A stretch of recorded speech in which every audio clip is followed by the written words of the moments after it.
Bonjour Manouya, aujourd'hui je reçois Robert Koenig qui vient nous parler d'un nouvel événement.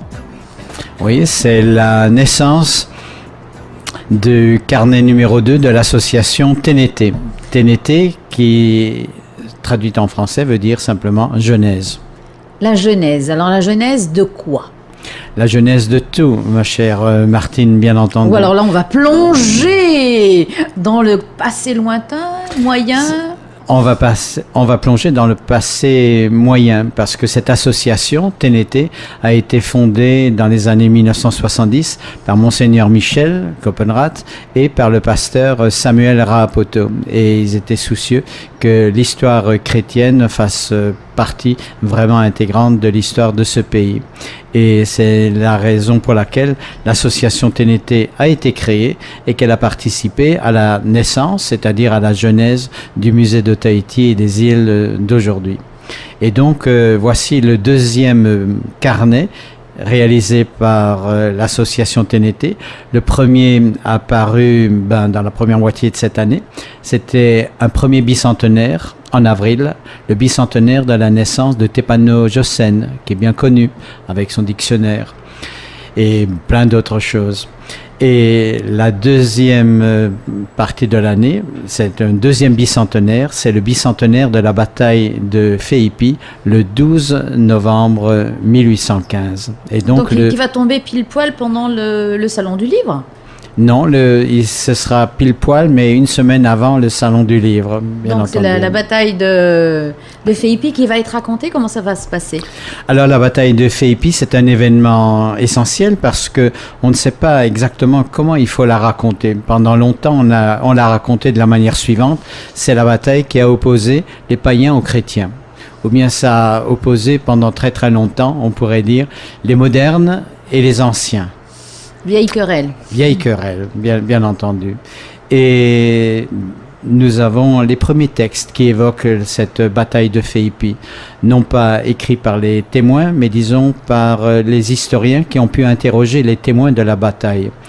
John Davis, par exemple, Henry Nott, William Ellis et même la reine Mara Utaroa. Et toutes ces personnes ont écrit des textes très différents, des témoignages très différents de la bataille de Feipi ce 12 novembre 1815. Mais nous avons pensé dans l'association TNT que 200 années plus tard, on peut réfléchir et ne pas rester à cette vue un peu simpliste, un peu caricaturale, manichéenne en fait, manichéenne, noir et blanc, etc. Et c'est la raison pour laquelle nous avons demandé à des gens d'aujourd'hui de dire ce que l'on peut en tirer comme conclusion. Et c'est comme ça que, par exemple, Monseigneur Hubert, ou bien encore Sani Walker, ou encore d'autres personnes ont bien voulu dire ce qu'il faut retenir, ce que nous pouvons retenir des valeurs défendues ou perdues pendant la bataille de Feipi. Et donc tu disais que ça allait vous alliez refaire vivre l'événement au musée des îles? Non, pas du tout. Je confonds. Non. L'événement a été revécu et remontré. Tu as raison, Martine, une fois de plus, au 40e anniversaire du musée de Tahiti et des îles. Manouche Le Hartel avait fait un spectacle et dans ce récit de l'histoire de Tahiti et des îles, eh bien, il y a eu la bataille de Feipi. Ce que nous proposons dans ce petit ouvrage de 168 pages, eh bien, c'est vraiment un dossier Feipi, avec des textes anciens, des textes modernes, des illustrations anciennes. Et par exemple, nous avons tenu à replacer cette bataille de Feipi, 12 novembre 1815, entre deux événements marquants. En février 1815, le grand prêtre de Moorea, qui s'appelait Patii, jette ses idoles lui-même au feu. C'est-à-dire, ce prêtre, grand prêtre, vient d'être converti et il brûle ses idoles et il va devenir un des premiers diacres de l'église protestante à Moorea. Ça, c'était en février 1815. Et en février 1816, Pomaré II, lui, qui s'étaient déjà convertis, ne brûle pas ces idoles, parce que ça aurait été le désespoir des conservateurs de tous les musées, bien entendu. Mais il envoie ces idoles au musée missionnaire à Londres, et c'est comme ça qu'on peut encore les voir aujourd'hui. Heureusement.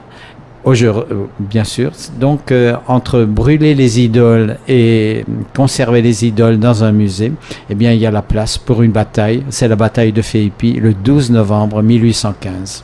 Donc, ce carnet, ce deuxième ouvrage, on peut le trouver où ?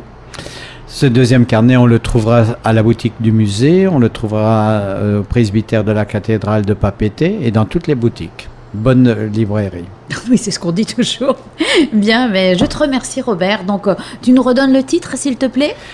Carnet numéro 2, dossier Philippi, 1815-2015. Par l'association Ténété. Merci, Robert. Et merci, Manouya.